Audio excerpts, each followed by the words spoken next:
एक breaking news, 2000 रुपए के नोट पर बड़ी खबर आई है। ये सर्कुलेशन से बाहर हो जाएंगे, लेकिन लीगल टेंडर के तौर पर अभी ये जारी रहेंगे। मतलब ये हुआ कि अगर आपके पास 2000 रुपए के नोट हैं तो वो चलते रहेंगे और आप चाहे तो इसे बैंक में जमा करके भी अपनी सुविधा के हिसाब से नोट ले सकते हैं। डिटेल लेते हैं लक्ष्मण रॉय हमारे साथ जुड़ गए। लक्ष्मण जी, ये बताइए कि खबर क्या है? एक तो ये बड़ा सरप्राइज है, और क्या धीरे धीरे ये 2000 के नोट हटा लिए जाएंगे, ऐसा मामला है?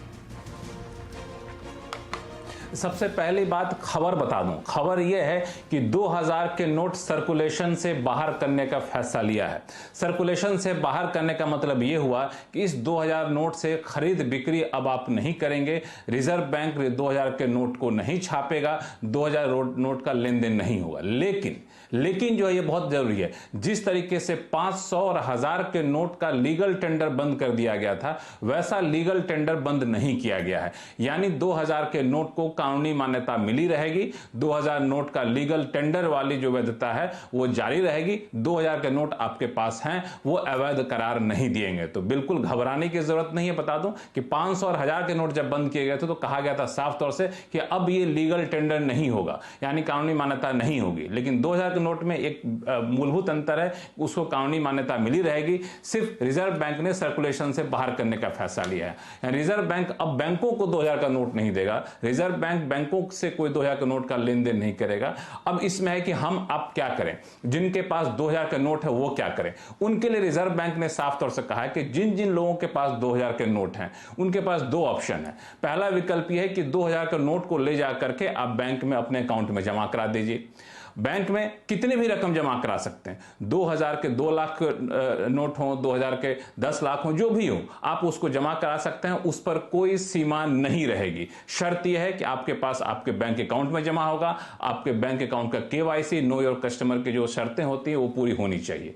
लेकिन अगर आप बैंक अकाउंट में जमा नहीं करना चाहते हैं, आप चाहते हैं कि 2000 नोट को एक्सचेंज करके मैं 500 के नोट ले लूं, 100 रुपए के नोट ले लूं, 200 के नोट ले लूं, तो ये व्यवस्था भी की गई। इस व्यवस्था के तहत ये क्या गया है कि आप जाइए बैंक में जाइए, वहां पे अपने ब्रांच में जाइए और जाकर के आप अपना 2000 का नोट एक्सचेंज करा लीजिए, 500, 200, 100 जो भी चाहें। लेकिन उसमें एक सीमा है 20,000 रुपए तक आप ऐसा कर सकते हैं। यानी 20,000 रुपए तक आप एक्सचेंज कर सकते हैं एक बार में, एक दिन में।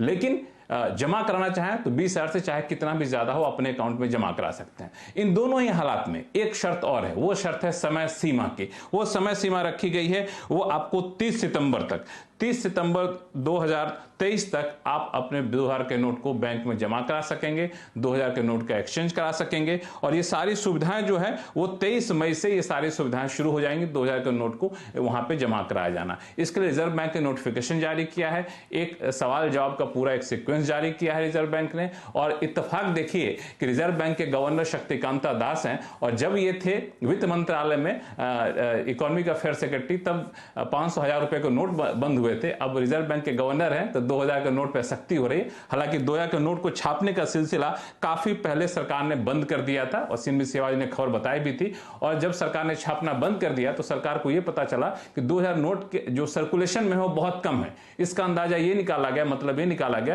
कि लोग 2000 के नोट से लेन देन, खरीद बिक्री नहीं करना चाहते हैं। क्योंकि उस वक्त जारी किया गया था 2000 के नोट, जब 500, 1000 के नोट को रिप्लेस करना था तो बड़ी डिनोमिनेशन के नोट को जारी करने से उसका अदलेन बदलेन काफी आसान हो गया था। लेकिन चूंकि अब 2000 के नोट लोग पसंद नहीं कर रहे हैं, खरीद बिक्री उससे नहीं कर रहे हैं, लेन देन में पसंद नहीं करते हैं, तो सरकार ने इसकी छपाई बंद की पहले, अब उसको सर्कुलेशन से बाहर किया है। लेकिन फिर कहूं, इसका लीगल टेंडर रहेगा, कानूनी मान्यता बनी रहेगी। 500, 1000 रुपए के नोट के मुकाबले इसकी कानूनी मान्यता बनी रहेगी। पहले उसकी कानूनी मान्यता नहीं थी। ये मूलभूत अंतर है।